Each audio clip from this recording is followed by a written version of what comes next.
Why we think we're going to have a long and happy life. Researchers have found that people all over the world share an important characteristic: optimism. Sue Reynolds explains what it's all about.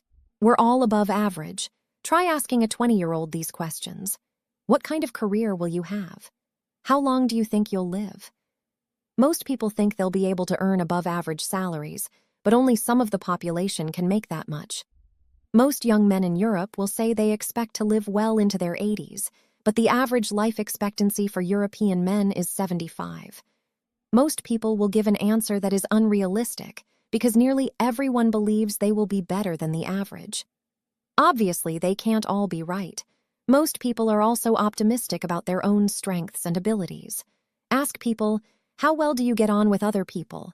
Or, how intelligent are the people in your family?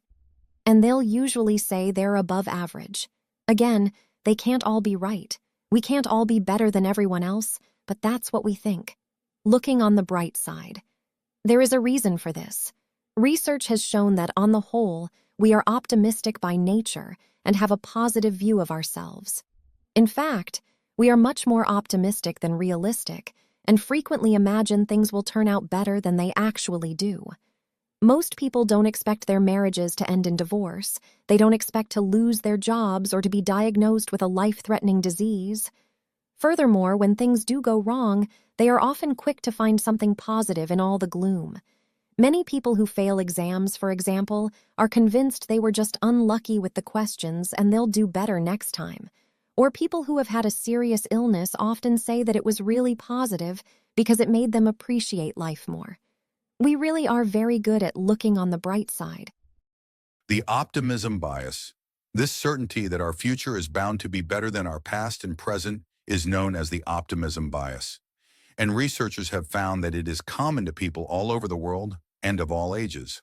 Of course, the optimism bias can lead us to make some very bad decisions.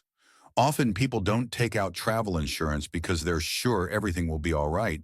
They don't worry about saving up for old age because the future looks fine, or they smoke cigarettes in spite of the health warnings on the pack because they believe it won't happen to me.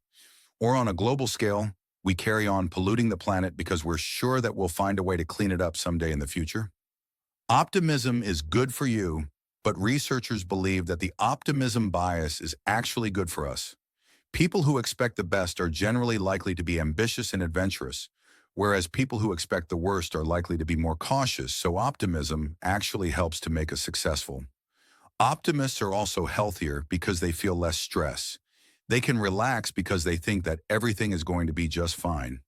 Not only that, but the optimism bias may also have played an important part in our evolution as human beings. Because we hope for the best, we were prepared to take risks such as hunting down dangerous animals and traveling overseas to find new places to live. And this is why we became so successful as a species.